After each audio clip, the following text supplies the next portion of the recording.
In our previous discussion, we have derived the R sub E model for the common emitter configuration, and then we calculated the AC parameters of the fixed bias circuit using this R sub E model.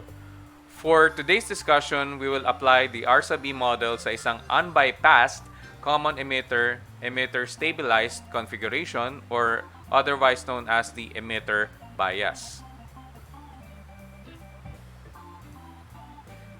So this is the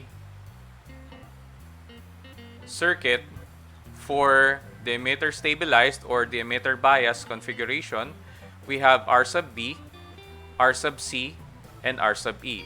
Compared with the fixed bias circuit, ang fixed bias circuit natin, meron lang dalawang resistor.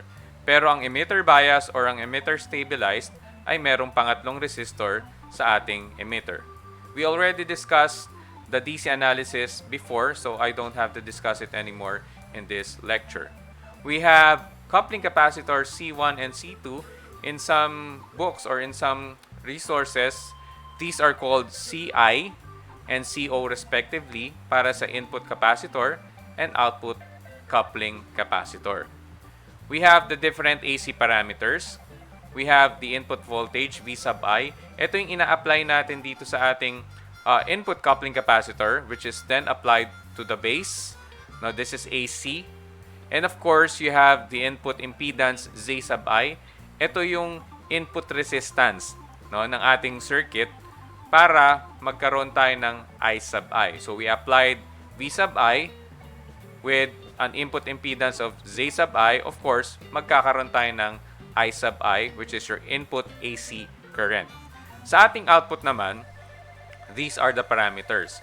We have an AC output current, I sub O. We have the output impedance, Z sub O. And then we have the output AC voltage. So, ipinasok natin tong input voltage natin, which is also called an input signal. Of course, magkakaroon tayo ng output voltage dito or the output signal. Ano ba yung tinatawag na unbypassed? Titignan natin itong external resistor that is connected to your emitter terminal. It's called unbypassed because wala tayong capacitor na nakaparallel dito sa ating R sub E. But if we have a capacitor that is parallel to your R sub E, so this is called a bypass capacitor. This is called a fully bypassed circuit or fully bypassed configuration.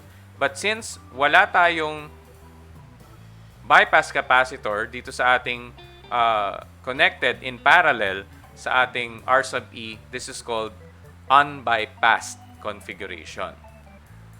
Next is, i-derive muna natin yung R sub E model ng unbypassed emitter stabilized circuit natin. So itong part na to, dinerive natin to last time. So ito yung nag-represent ng R sub E model ng ating common emitter configuration. So this represents the common emitter configuration. And then this entirety, itong buong circuit na yan or diagram or representation, ito yung kasama na yung mga external resistances natin. So bakit kaya ganito yung connection nila? So ibalik natin doon sa previous slide natin. In AC analysis, in determining our R sub E model, kinakailangan lahat ng DC components are zeroed out. Itong VCC ay DC.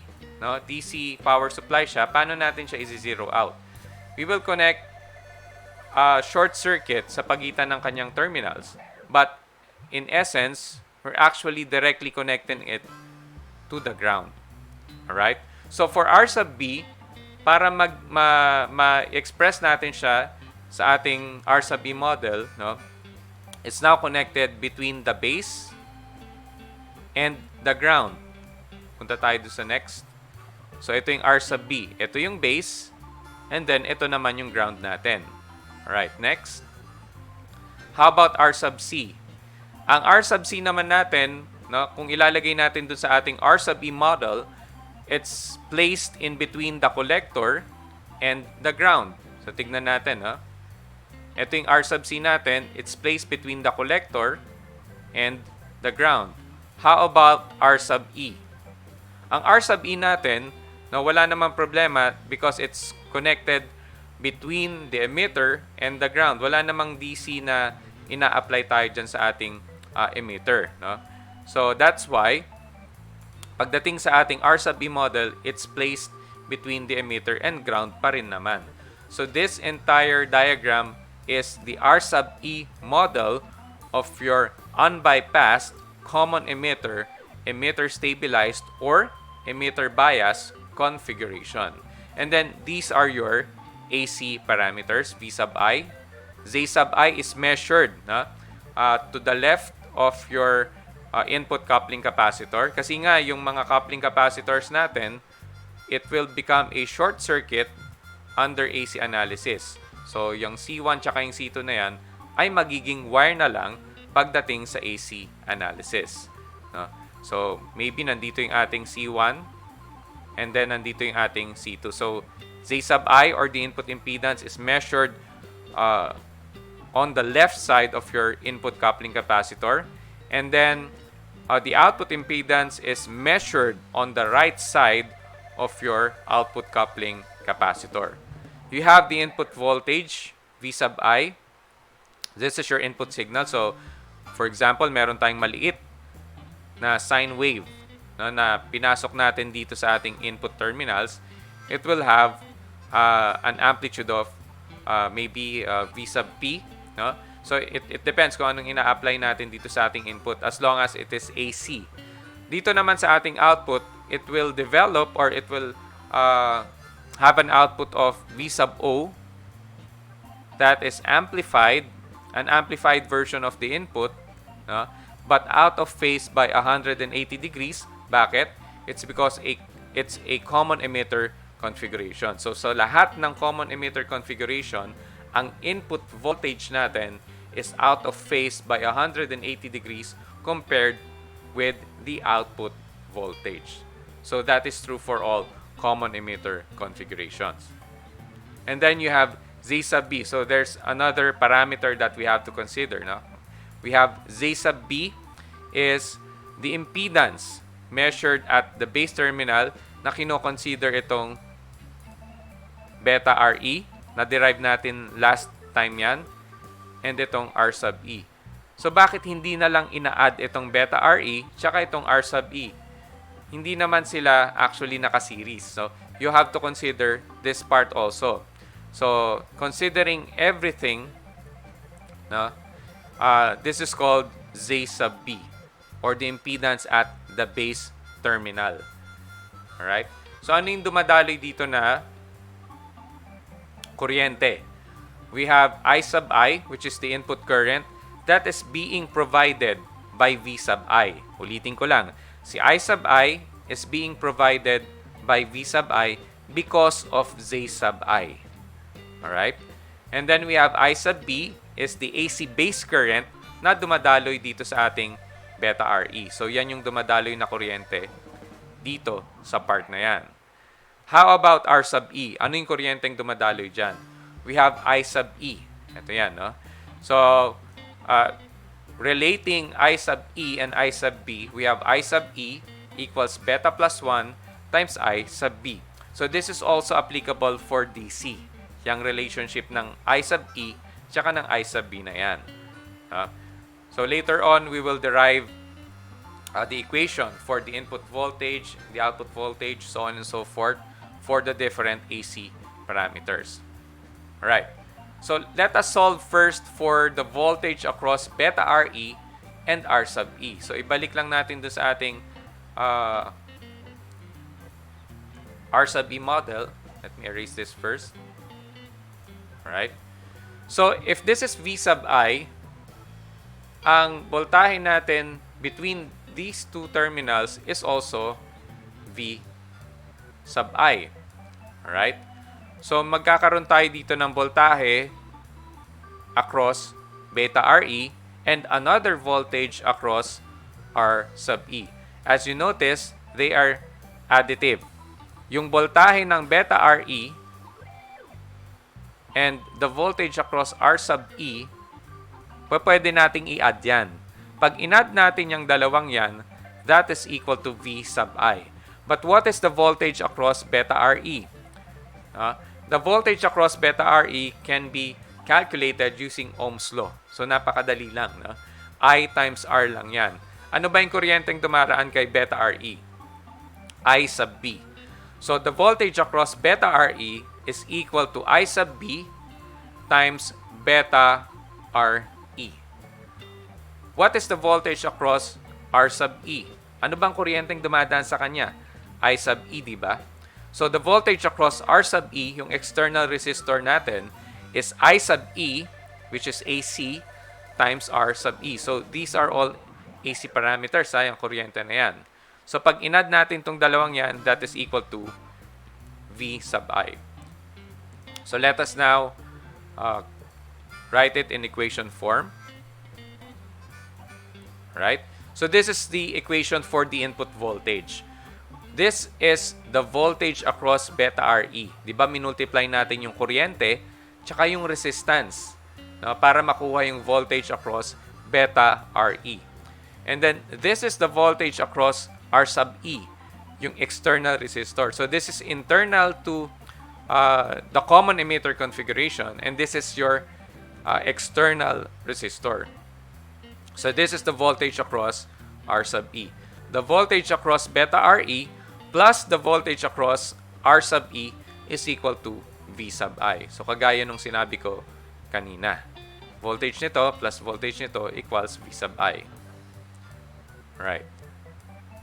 And then, I sub E is equal to beta plus 1 times IB. So itong I sub E na nandirito, papalitan natin ang equation na to.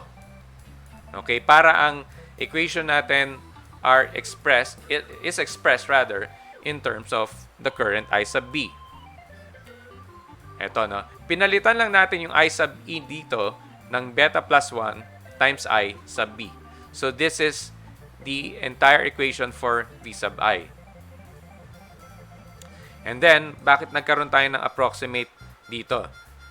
Because we can approximate beta plus 1 na maging beta na lang. Kasi ang beta natin is in the range of hundreds. So, probably nasa 100, 150, 200, 250. Depende sa model ng transistor na gagamitin natin. So, halimbawa, meron tayong beta na 200. So, that's 200 compare mo sa 201. That's why we can approximate beta plus 1 sa beta na lang. Kaya V sub I is approximately equal to the voltage across beta Re plus the voltage across R sub E. Tinanggal lang natin yung plus 1 doon. So ito yung gagamitin natin na equation for V sub I. Right. And then, let us determine another equation for V sub I naman using Z sub B. Okay? So we have again etong voltahe na to between these terminals. This is still V sub I. So yung V sub I na yan, pareho lang dito sa V sub I na nandirito. Okay. Di ba sabi ko sa inyo kanina, meron tayong additional impedance which is your Z sub B. This is the impedance measured at the base terminal. Hindi kasali yung R sub B sa pagme-measure natin ng Z sub B. So, hindi kasama ito. Take note of that. Okay? So, dahil nag-apply tayo ng V sub I dito sa ating base terminal and between the base terminal and the ground, magkakaroon tayo ngayon ng tinatawag na current, the induced current, no? I sub B. So, nagkaroon tayo ng I sub B dahil in-apply natin si V sub I dito sa Z sub B. Okay? So, meron kang voltahe, meron kang kuryente, meron kang resistance or impedance. Pwede nating i-formulate na yung equation using Ohm's law. So, this is the equation for the voltage across Z sub B. No, input voltage pa rin naman yon, but it has a different equation compared to the voltage across beta Re and the external resistor R sub E. So we have V sub I is equal to I sub B times Z sub B. So ito yon. So dalawang equation, no, ang ginamit natin for V sub I. The first one, we're considering the voltage across these two components, and the second one, considering the voltage across Z sub B. Alright? So, we're going to combine the two equations for the input voltage. We have V sub I equals I sub B times Z sub B. So, ito yung kinuha natin, no? Ito yung nanggaling sa previous slide natin. And then, this is the equation. First, input voltage equation. And then, i-equate lang natin yung dalawang yan. Okay? So, these two can be equated. Ito na siya ngayon. So, ito yan. Ito. And then this one, ito yan. Kasi pareho namang V sub I yan, di ba? V sub I and V sub I. Alright, so pareho lang yan. Okay? And then, we can eliminate, so let me just erase. Yan. We can eliminate I sub B.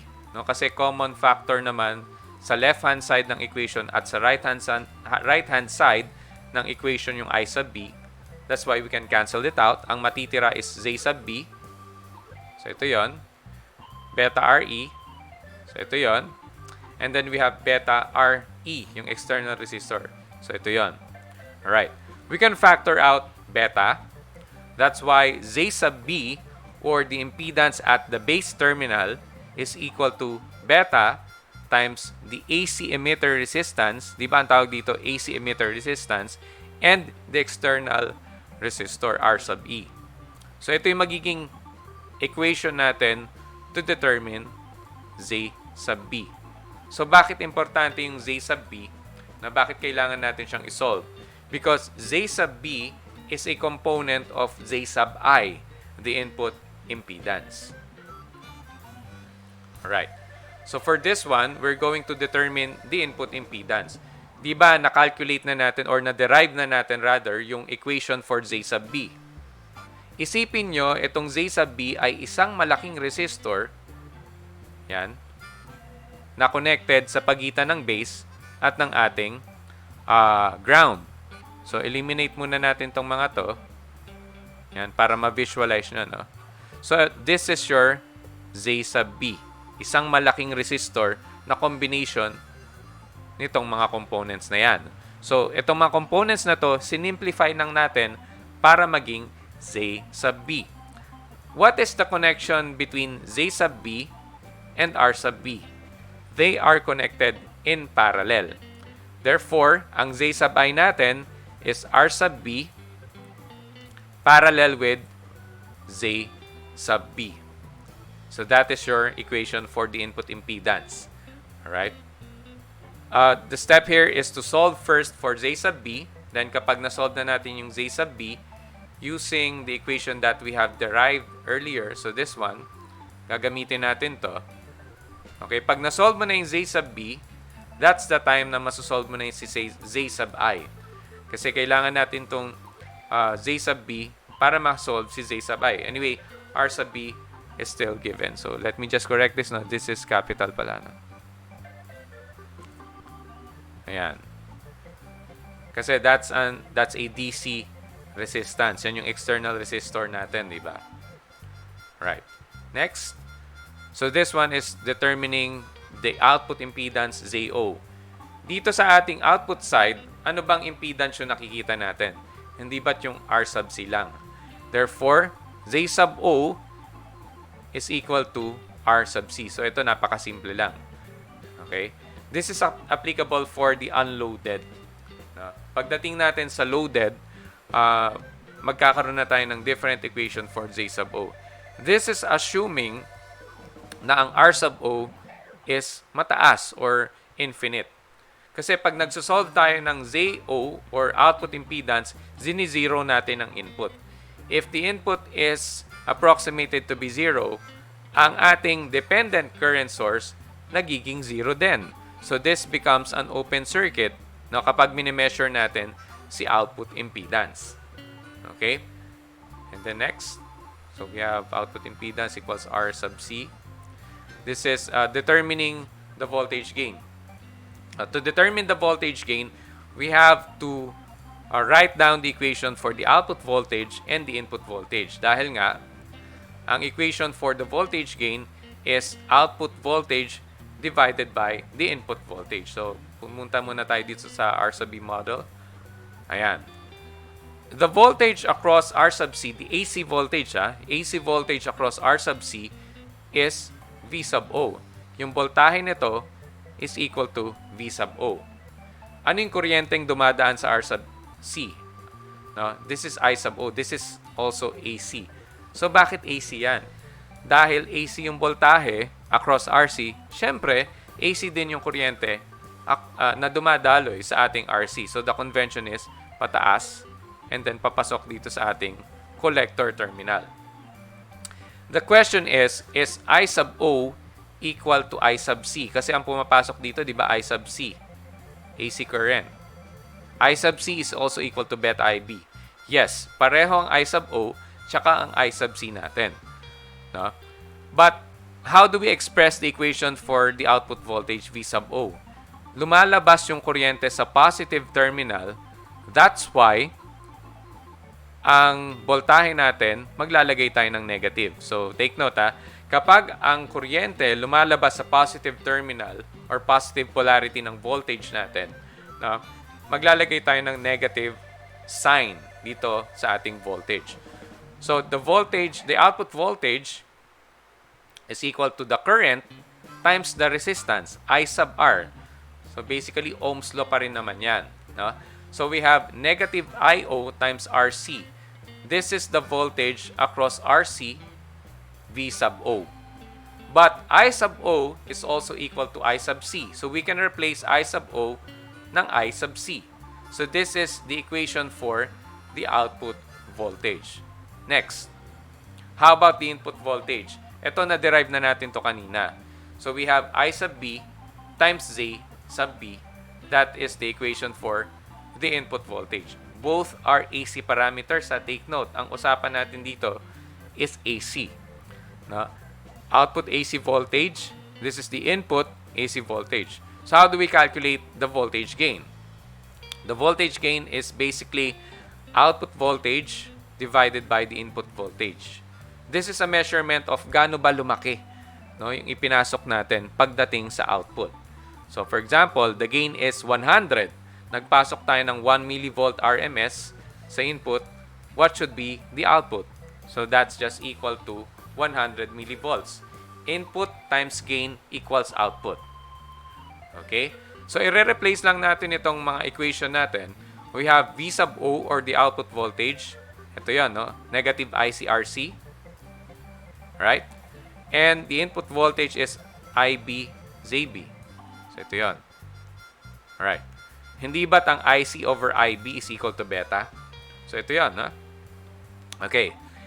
And then, we will just replace I sub C divided by I sub B in terms of beta. So, matitira sa ating equation is negative beta times RC over Z sub B. Pero di ba yung Z sub B na derive na natin yan earlier? We have Z sub B is equal to beta times the AC emitter resistance plus the external resistance connected between the emitter and the ground. So, itong equation na yan, that is equal to Z sub B na derive natin earlier. We can cancel out beta. No? Ito yan. Okay, so ano na lang ang matitira? So, ang matitira, the voltage gain is equal to negative RC divided by R sub E plus R sub E. So, again, gain is unitless. No? Kasi meron tayong unit ng ohm sa taas and meron tayong unit ng ohm sa baba. So, makakancel din yung ohms na yon. The negative sign here represents an out of phase by 180 degrees. Hindi ibig sabihin na nag-decrease ang output natin. So, baka isipin natin, ay, negative. Ibig sabihin ng negative, nag-decrease? Hindi. It means na nagkaroon lang tayo ng 180 degrees phase shift between the input and the output. We have an example here for the emitter stabilized or the emitter biased configuration. But as you notice here, meron na nakabang dito na bypass capacitor. which is ito rin yung gagamitin natin next time, no, kapag diniscuss na natin yung fully bypassed configuration. But for now, hindi muna natin gagamitin itong bypass capacitor na to. We have an emitter stabilized circuit. Meron tayong mga different parameters. We have 470 kilo ohms para sa R sub B. We have 2.2 kilo ohms para sa R sub C, and we have 0.56 kilo ohms para sa R sub E. We have an input coupling capacitor of 10 microfarads. We have an output coupling capacitor of 10 microfarads also. Take note of the polarities of your capacitors, no? So ito yung ating positive. This is oriented sa positive VCC natin, and the same with the output coupling capacitor. So that should be the direction or the orientation of the coupling capacitors. Right? And again, as I've said before, yung mga values ng coupling capacitors natin, hindi lang basta-basta hinuhulaan yan. Kino-compute yan. No? Anyway, darating din tayo sa part na yan. No? So, it depends on your working frequency. Ano ba yung frequency na gusto nating mag-pass through dito sa ating circuit and ma-amplify eventually sa ating output. But anyway, ito muna tayo sa ating example. No? So, letter A, solve for the AC emitter resistance, which is R sub E. So why is it important for us to solve for the AC emitter resistance or R sub E? It's because, di ba, remember dun sa ating sa ating common emitter R sub E model, it is a part of the input resistance ng ating configuration. Kapag na-calculate na si R sub E, mumultiply mo yan si R sub E sa beta to get your input resistance. Right? And then next, Z sub I or the input impedance, Z sub O or the output impedance, and lastly, we have A sub V or the voltage gain. Actually, itong A sub V na to, this is the no-load voltage gain. Kasi wala pa naman tayong load na kinakabit dito sa ating output. So, in our future discussions, i-discuss din natin yung mga loaded values. Wala naman tayong load dito sa ating output eh. No? Kaya these are called unloaded parameters or unloaded values. So, i-clear muna natin siya. Alright? So, let's proceed to letter A. Let us solve for R sub E. So, ito yung sinabi ko kanina sa inyo. No? The first step here is to draw the R sub E model. So, di ba ganito yung R sub E model? Ganito yung itsura ng ating R sub E model para sa isang emitter stabilized configuration. No? Again, no, I'm using an NP and BJT here, but if the design requires a PNP transistor, babalik ta rin lang naman natin yung mga direksyon ng kuryente tsaka yung orientation ng ating polarities. Right? And then we have R sub B. So isulat lang natin dito yung mga values for the external resistors. R sub B is 470, R sub E is 0.56, and we have R sub C of 2.2. So this is the R sub E model. Yan yung first step natin. So in order for us to calculate for the R sub E muna yung pinapasolve sa atin. No? We will use this equation R sub E equals 26 millivolts divided by I sub E. Na hindi ko napapakita dito yung DC analysis kasi pinag-aralan naman natin yan before, so I'll leave it to you to calculate for the value of I sub E. Take note, this is DC, I sub E. So perform DC analysis muna to get the value of I sub E. Again, ang ating AC emitter resistance is dependent on the DC emitter current. So we have a value of 4.34 milliamperes for the DC emitter current. Isa-substitute lang natin sa equation na R sub E is equal to 26 millivolts divided by I sub E. Ito. And then we have an R sub E of 5.99 ohms. So, nagkakaroon tayo ng R sub E, it's because nagpasok tayo ng AC signal sa ating circuit. Therefore, magkakaroon tayo ng AC resistance. So, maliit lang naman yan. So, that's approximately 6 ohms. Right. Next, solve for Z sub I. So, to solve for Z sub I, di ba we have to get Z sub B muna. This one. So, i-clear muna natin. we have to get Z sub B muna. After you get Z sub B, ipaparallel natin si Z sub B kay R sub B to get Z sub I. So, ang susunod nating step dito is solve for Z sub B. Ayan. So, the equations for Z sub B, ito na-derive natin to earlier, isa-substitute lang natin yung mga given values. No? So, we have beta of 120. R sub E, yung AC emitter resistance, sinold natin to sa letter A. So, we have 5.99 ohms plus R sub E, yung external resistor natin. Ginawa ko siyang ohms. Di ba ang given is 0.56 kilo ohms? Ginawa ko siyang ohms kasi ina-add natin parehong ohms. Pwede nyo rin namang gawing kilo ohms. So, depende sa inyo. No? So, calculating the value for Z sub B, we have 67.92 kilo ohms. Itong Z sub B na yan, ipaparallel natin ngayon kay R sub B.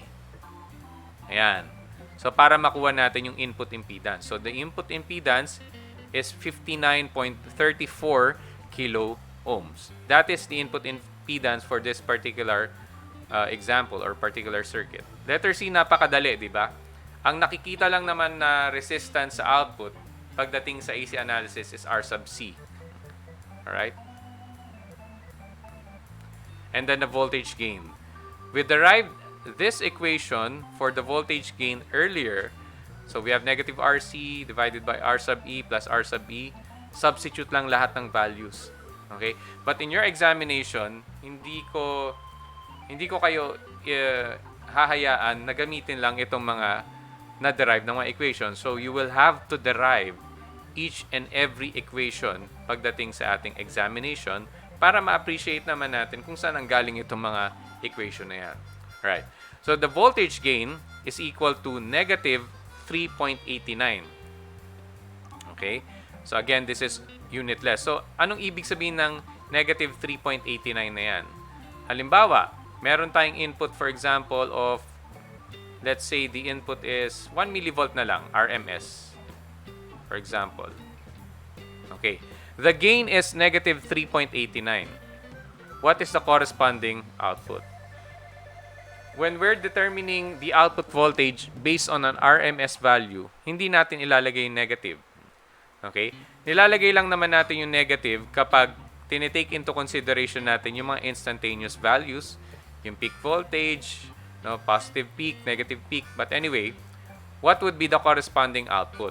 The corresponding output would be equal to 3.89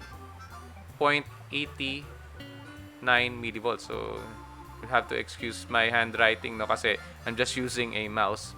Alright. So, paano natin nakuha yung 3.89 millivolts na output? Di ba sabi ko kanina, no, input voltage times gain is equal to output voltage. Alright? Kaya nga meron tayong equation, di ba, na voltage gain is equal to output voltage divided by the input voltage. So, itong input voltage natin, AC, ito ipinasok natin, merong gain na negative 3.89. Ang naging output mo is 3.89 millivolts. These are expressed in RMS. No? So, you have to consider yung negative kapag kinukuha, ang ginagamit natin ay instantaneous values ng ating voltage. But as you noticed here, hindi naman ganong kalaki. Hindi ganong kalakihan yung gain ng ating output, no? Ng ating circuit rather, no? 1 millivolt, lumabas 3.89. So roughly nasa around less than 4 lang, no, yung kanyang amplification. So hindi ganong kalaki. Yun ang disadvantage ng unbypassed configuration. So take note of this, ha. Ang disadvantage ng unbypassed configuration is mababa lang yung gain nito. So hindi niya gaanong napapalaki yung input. But ang advantage nito is the output is stable. Alright? So, paano natin masasabing stable? Basically, masasabi nating stable yung output natin kapag consistent yung positive at yung negative half cycles ng ating output. So, kapag unstable siya, hindi pantay. So, maaring mas malaki yung negative half cycle compared sa ating positive half cycle. So, ulitin ko lang, no, summary ng unbypassed configuration. The gain is low, but the output is stable enough. That would be all for now. If you have any questions, just post it on our group chat and I will try to answer it right away. Our next video lecture will be on the AC analysis of the fully bypassed common emitter stabilized configuration. Have a nice day.